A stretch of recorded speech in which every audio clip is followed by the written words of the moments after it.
ард тузоо үзүүлж байна.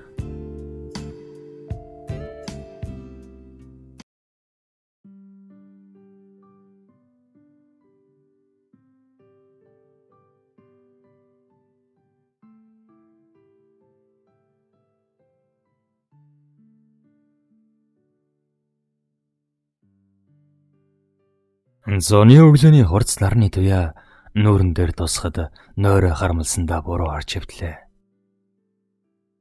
Үл ялэг дутуугаас нь зонхны хушигны завсраар шорохчод тэр гэрэлж бас надад бууж өгөхийг хүссэнгүй. Дагзан дээрээс минь түүнэж эхлэхэн тэр.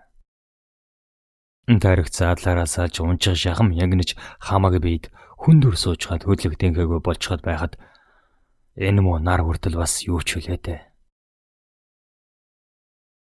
Бохомцсондоо хүнчлөө толгой дээгүүрээ нөмөрсөн боловч амьсгалд авчтаад бүтэж өгчих гээд болдгүй. Муухай чарлан хүнчлөө гар хөл хоёроо зэрэг авч шидчихээд л урчууны ганцаар өнгөрөөгөөгүй санав.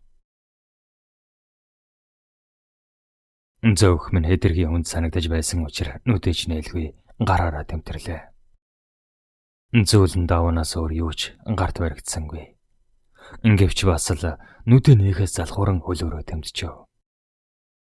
Юу ч торсонгүй. Угуулсан өндийгөөд харвал хин чалга. Тэр хаачдаг байна. Ингэж бодохдоо зэрэгцээд угаалгын өрөөнд ус шаржигнах чимээ сонсогдсонд төдхнөө таавшраа гэдэг савж унаад нүдэ анин хэсэг автлаа. Мөнөг нарны туяа яг зулаа дээрээс төнөд тавгүй толно. Хуурц гэрлээс зогтож орон дээгүүрээ хэдэнтэй хөрөөгөөд би засахаар үгсэлээ. Ариун цэврийн өрөөний өөдөнд очмогцоо. Өө нэрээ хүнтэй байгаа шүү дээ. Ингэж өөртөө шивнээд хоолоогоо засан чимээ өгөө.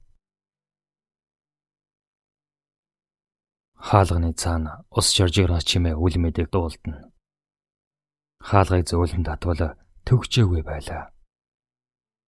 Тэр усанд орж байгаа бахан. Ингэсэн бодол тархинд харуулхтай зэрэгцээд уурчин амссан давдаг дэшгүй таашаалын бал боромд сэтгэл амтагдах шиг болов. Түүний хотхор нуруу төмбөр өгзөг торох шиг зөөлөн арсыг гар уруул минь хүртэл дахин мэдрэх шиг болж бие барьж ядахтаа хаалгыг алгуурхан зааш түлхлээ. Урчин бид хэдэрхий оройтж ирсэн учраас би түүний биеийн уран голыг гараараа л мэдэрснээс харж чадаагүй юм. Тиймээс ч түүний нүцгэн биеийн гоо үзэгсэн төсөөлөн сэтгэлийн цэнгэлээдээсээр хаалгыг зөөлхөн түлхэн орлоо. Гэвч энэ лэгшинд сэтгэлийн цэнгэл минь нүд биеийн цэнгэл болж орно гэж төсөөсөн минь энэ дөөрөл байжээ. Ариун цэврийн өрөөнд хинч байсангүй. Угаалторын усыг хаалгүй марцнаас л ус ширжигнаад байж. Анзаачирцсандаа би угасыг адил кранта хүчтэй мушгин хав. Тэр хаачдаг байна. Ингэсэн бодолд дотроос зурж юу юуг л хагарчих гээд муу тархийг минь улам ихээр өвтгөн. Тойлны өмнө зогсоод ариун цэврийн өрөөний өнцөг болон бүрийг харж сараа нэгжлээ. Надаас өөр хэн нэгэн байсны уул мурчаалга. Ядах нэ шалан дээр ганц ширхэг урт ус унаж хозорсон байж болно доо. Гэтэл бүр ганц ширхэг тоосч үгүй цэв цэмцгэр шүү. Гранта дахин хүчтэй эргүүлээд хүүтэн усгоожлон алгамдаа тосоод хэдэнтэй цалгив. Нүүр цээж рүүгэж цэлгүүтэн ус цацалж хэрэндэл таавшрах гэж хичээлээ. Оо, тэр яг галтгооны өрөөнд байгаа бахан. Ингэсэн бодол толгойд харуулхтай зэрэгцэл гүйгээд гарлаа. Галтгооны өрөөний үдийг цэлээтэл дэлгсэн боловч тэнд ч бас хинч байсангүй.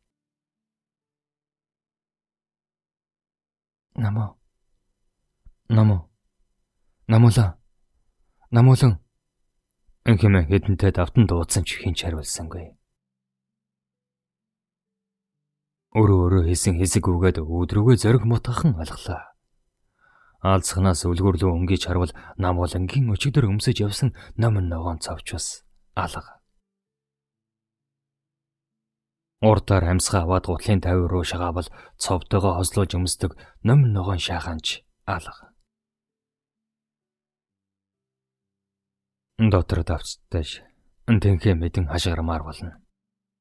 Гэвч төвчээд ундлахын өрөө рүүгээ хурдан алхлаа.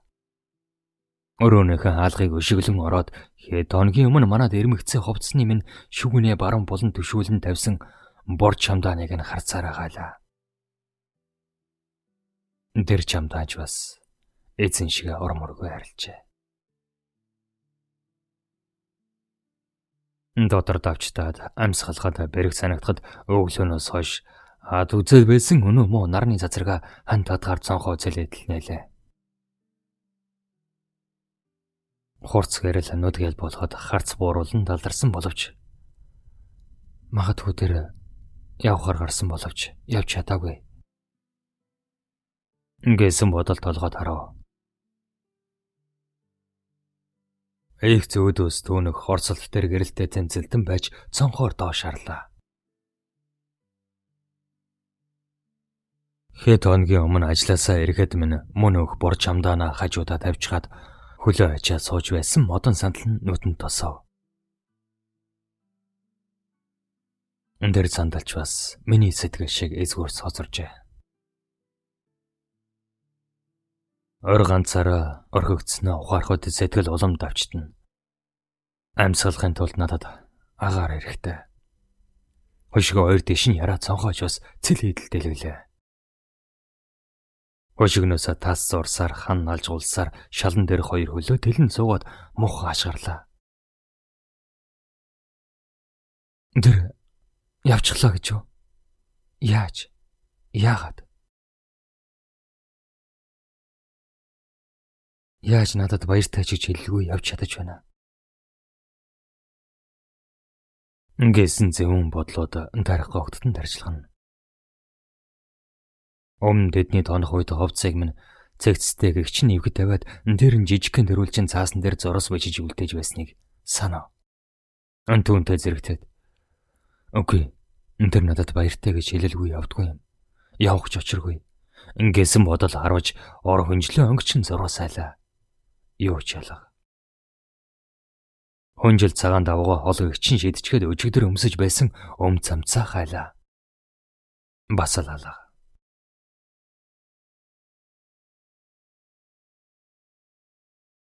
Өчигдөр тэр намайг ажлын газрын минь үүдэнд үлээж байсан юм. Бид эндээс гармагцаа нэгэн буудхан цогийн газар орж оройн холоо идэж хэдэн шил пиав онгоо энэ тентгийн хэрэгтэй хэрэггүй зүйлсийн талаар ярилцсан.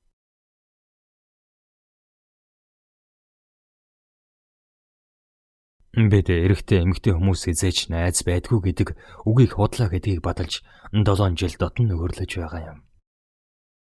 Бид сүүлийн 4 жил өөр улсад амьдарч байна. Тэр ажлын томилолтоор 4 хоногийн өмнө энд ирсэн юм.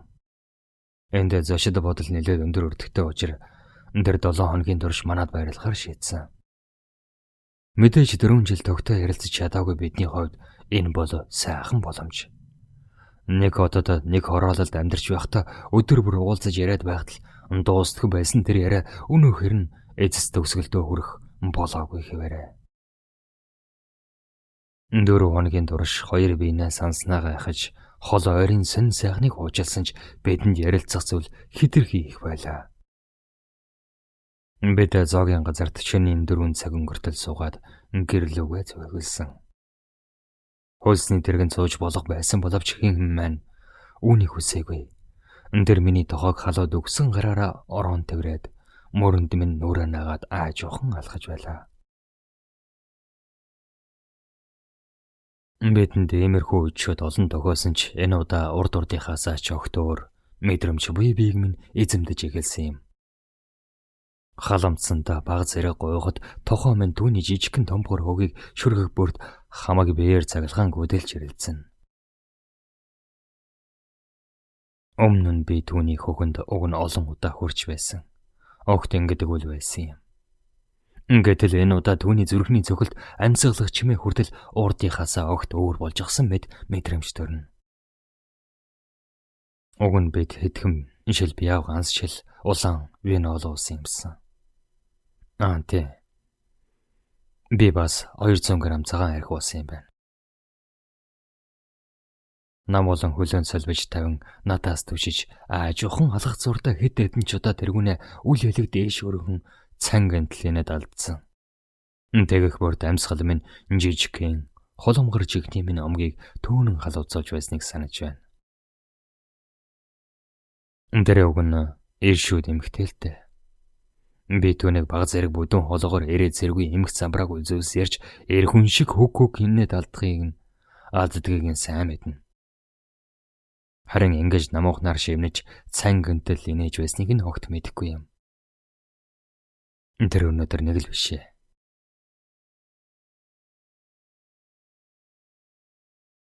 Инхүү замын дурш дотны найзынхаа огтой нахгүй дүрхий гайхан бодлогочсоор нэг л мэдхнэ байрныхаа үдэнд ирчихсэн байхан тэр. Намуулан гараас минь тавиад гинэтгүйгээд явчихав. Богонд айшинсныхан хормод эрүүлзэх тоолонд түүний баг зэрэг маглагдуухан боргуйн дээр харц минь очиж тогтцоход болж өгдөггүй. Намуулан орцны харалдаа орших модон сандал дээр гүйж очиод тэнгэр ширтээ твтчихв. Араас нь жоохон алгасаар хурж ичвэл цээжээ өндөлгөөд суугаач хэмээн толгоон төшөө газар руугаа эрээгүүрээ дохиж байна. Заасан газарт нь очиж суудал өвдгийг мэндэрлээд хэвтчихв. Уг нь тэр миний мөрийг л дэрэлдэг юм.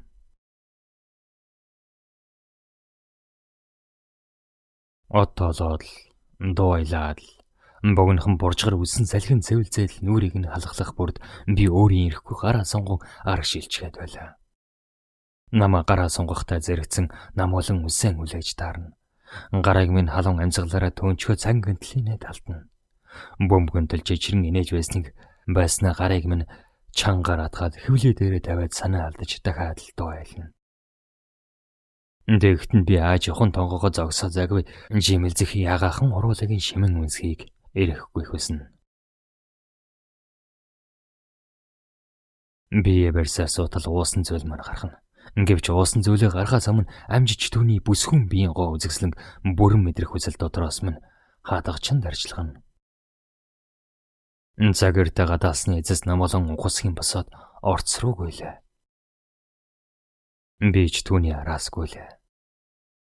Бид юунаас ч болсон юм бэ? Бүүмэд орцны хаалгаар хөөцөлдөн гүйж ороод шатаарч хөөцөлдөн өгсөв. Намуулан амьсгаацаар хаалгад үжиж түшиж зогсоход би түүнийг үзэж ирээд халаасан дотроосоо төлхөөр хааж эхэллээ. Энгри халаасан төлхөөр минь алга эзэст нь өмднийхээ халааснаас гайлаа. Гар утас боох асаагуур тамхи гар тэмтрэгдээд байгаа хэрнээ төлхөөр л олддгүй. Хоёр халаасаа удаан өнгөцсөнд намуулагийн дэвшээр алдагдаа болдоо хоёр гараа хоёр халаас руу минь зэрэг шургуулад онгочиж эхлэв. Тэр байсгээд л миний гараас атгачаад байсан учраас би гараа гаргалаа. Халаасан дотор минь эгэл халуун цог хийжсэн мэт мэдрэмж төрж байлаа. Тэр халуун гоён төрхийн төдөд дээш доош зэрэг огшоод хамаг биеийн хөлсөж гарч эхлэв. Дэвчээр алдан халаасныхан гаднаас гарыг нь атгатал нам болон олчглоо. Ингээд цагийн тлэнэ талтхан тэр.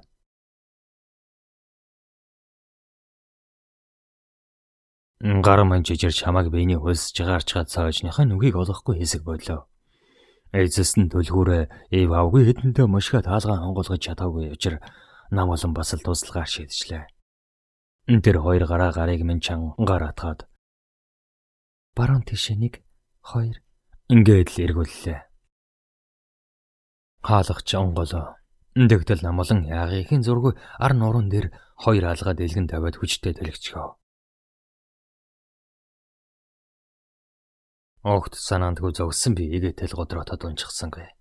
Хан түшин арай хин зогслоо. Намолон энэд алдсаар хаалга тасгийг лагаад хажуугаар гарахтаа томгор өвцгөр миний ташаа руу санаатагаар хоёр чудаа хүчтэй зохио. Дэгснэ тастас өхрөөд нөмн ногоон цаваа тайлаад толгой дээр минь тогчхон тарай. Цомноос игээл намрын ой шиг сэнгэлсэн үнэр хаан хийгээд л би сэтгэлийн минь байгаль өөрөө тэврээд авах мэдл мэдрэмж төрлөө. Нам болонгийн инээдэж ой модон дунд байгаа мэд цуурайтан сонсогдно. Тэрхүү таашаалт орчиндөө уусан мансар зогсол тэр цаваа гудатаад авчихв. Уурч урах шиг. Ингээвч мянган мөнгөн хонх шиг жингэнэгтэй инээ сэтгэлийг минь төдхнөө уйраачхав. Бүсгүй инээд уусан зүйл хоёртаа мансуран говьж алгасаар унтлахын өрөөндөө орж ирвэл нам болон цонхны хошгийг хагаад эргэж байлаа. Үжигний үйл ялэг дотоо датсан завсраар гих сарны гэгэнд түүний нүцгэн биег алс хийгээд л алга болчихов. Түүнээс хойш чухам юу болсныг би огт санахгүй байна. Нэг л мэдхнэ би түүний хөлөрсөн нүцгэн биеийн дээгүүр уулсаж уран гойлог бэлхүүсээр нь орон тавраад хөвлий дээгүүр нь хилээ гулсуулан инхрийлж байсан. Дэрхүү манс урам таашаалт хормоод их удаан үргэлжилсэн санагдана. Гэвч би хизээ нойрондоо автаад нам унтчихснааж санахгүй байна. Ямар ч тач энэ нарны дэггүй цацрагал нүдийг минь гэл болоод намайг сарайсан юмдаг. Түүний намуухан гиншигтөө одоож чихэн сонсогдож гар болоод уруул минь арьсныхан зөвлөнийг өнөө хэрн мэдрээд байх шиг санагдана.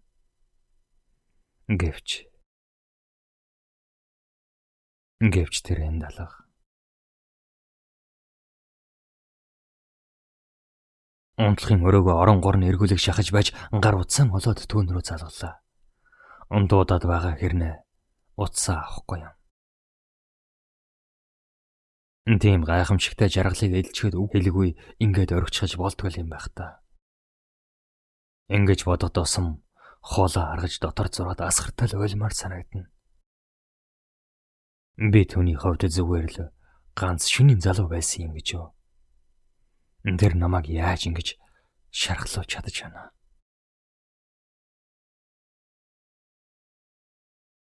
Яг үнэндээ тэр намайг үргэлжил шархлуулдаг. Тэр 7 жилийн өмнөөс шархлуулж эхэлсэн юм. Эхэндээ би түүнээс болж шархалж байгаагаа мэддэггүй байлаа. Харин түүнээс 11,555 км-ийн алсад амьдрах болсон цагаас л тэр бүсгүйгээс болж өдөр бүр шарах болдгоо мэдсэн юм. Учир нь тэр хэтэрхий гэмээр эрх чөлөөтэй бүсгүй. Тэр анх надтай танилцсал тийм байсан. Тиймээс л би хэтэрхий уйдамтгай зангаасаа болоод нэг залуутай 3 сараас илүү хугацаанд дотн харилцаатай байж ядгүй түүний ээлжид нэгэн залуу болохгүй тулд дотны найз нь болж өвөлтгөр шийдсэн юм. Би их сургуулаа төгссөн хойноо танилцсан боловч тэр хэтэрхий нээлттэй бүсгүй байлаа. Тиймээс ч тэр дотн харилцаатай залуу бүрийнхэн талаар надад ярьдаг байсан юм. Харин янгалсан бүсгүйчээ тэхэн талаар түүнд ярина гэдэг миний хувьд тун утгагүй санагдаг байлаа. Тиймээс би зүгээр л сонсогч байхыг илүүд үздэг байсан юм. Тэр өнгөрсөн 4 жилийн хугацаанд өөр хэнийг ч дотны найзаараа сонгоогүй хэн нэгэн адилаар хэнийг ч насан туршийн ханараа сонгоогүй. Үеийнхэн бүсгүйчүүл аль хэдийн гэрийн эзэгтэй болж үрийн зулаа үнэрлцгээж зарим нь бүр алдардаг хин одон ингэртэйг алалцуулсан. Ингээд л нам болон хэн нэгэнтэй нэг гэрт амьдрах тухай огт бодож байгаагүй. Тэр зүгээр л зугаацхыг хүсдэг. Магадгүй урд шөнч бас тэр зүгээр л зугаацсан бололтой. Гэхдээ тэр яагаад надаар зугаацна гэж. Даанч би энэ асуултанд хариулж чадахгүй байна. Энэ асуултын хариултыг түүнээс авах ёстой. Гар утсан шүрс шаваа түүн рүү дахиад залглаа. Тэр бас л утсаа авсангүй. Би чамд хайртай. Ингэж бичээд илгээлээ. Ингээд ч таавширч чадахгүй байсан учраас энэ зарвсаа хэд хэдэн удаа давтан илгээв. Хариу алга. Харав хүлээж өөрийгөө элдвээр тайвшруулж ханын цагийн зүг алдалгүй ширтэж хорон мөчийг тоолон хүлээгээд 40 минутын дараа түн рүү дахин залглаа. Таны залгасан дугаар холбогдох боломжгүй байна. Ингэн. Тийм ээ. Энэ цаг мөчөөс эхлээд тэр миний хувьд холбогдох боломжгүй нэгэн болж хувирсан гэдэгтээ эвлэрхэл хэрэгтэй болж. Эвлэрх гээд ч эвлэрч чадахгүй л явлаа. Энэхүү 7 хоног таржилсны эцэс танихгүй дугаараас дуудлага ирв. Та маавда гэрэл зургийн студиэс ирж байна. Та 7 хоногийн өмнө их нэрийнхээ хамт манад зураг авахснаа санаж байна уу? Ингээхийг сонсоод би 7 хоногийн өмнөх тэр өдрийг хорон бүрээр нь эргэн санахыг хичээж игэллээ. Ингээвч жохом хизээ яаж зураг авахснаа огт сандгүй.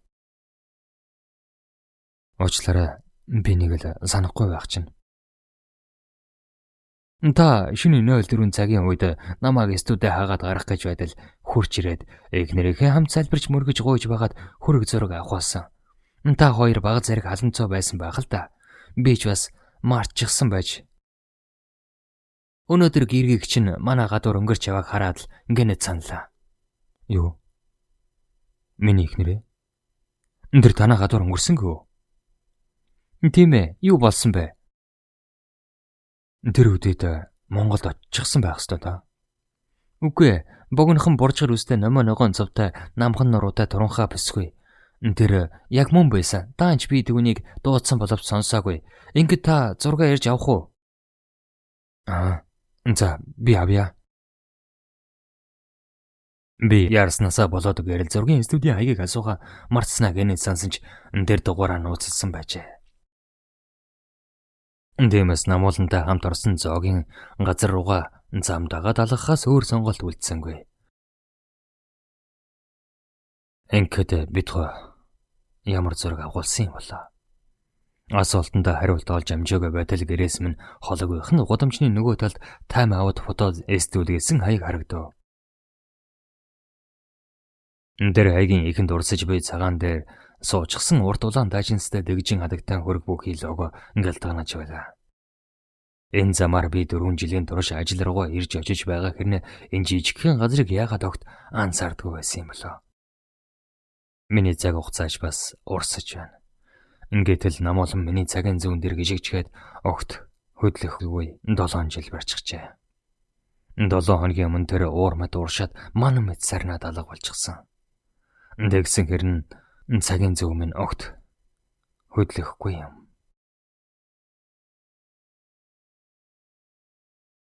Энэхүү элдвийн зүйл эрг зүвсээр нэг л мэдхнэ гэрэл зургийн студ дотор ороод ирчихсэн байлаа.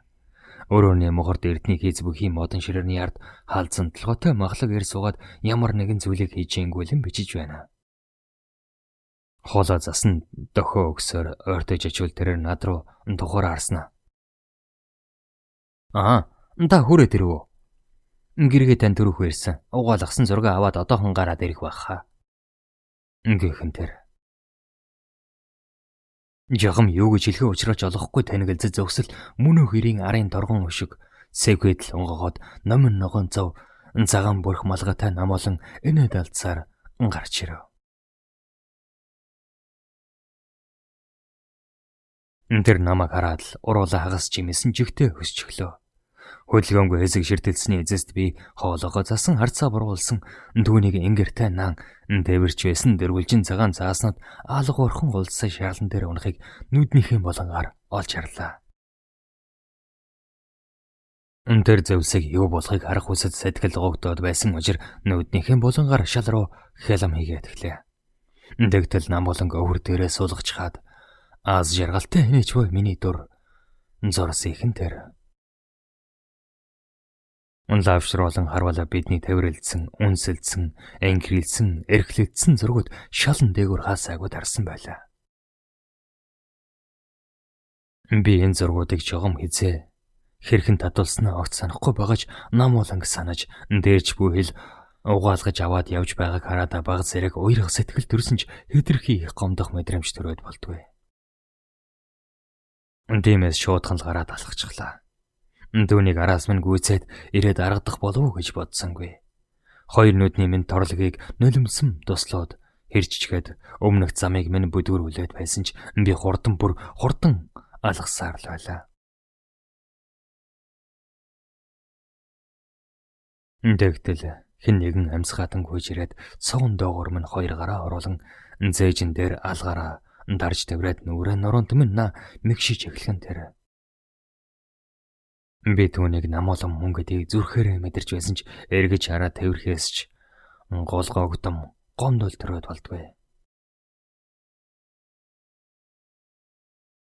Уучлаарай. Зүгээрээ. Уучлаарай. Надаас уучлалт гуйх хэрэггүй. Чи надад хайргүй бол уучлалтчихгүйгүй, эргэж чаралгүй баяртай ч гэж хэлэлгүй үрд явж болно. Би чамд хайртай бол үрд үлдэж болох уу? Хэрэг. Би түүнийг надад хайртай гэж огт бодож байгаагүй. Нэгсэн хэрнээ жохом яагаад ингэж асуучихснаа өөрөө ч ойлгосонгүй. Чиний төсөөлж чадхаас ч их. Тэгээд яагаад тэр өдөр намайг ганцаараа минь орхиод?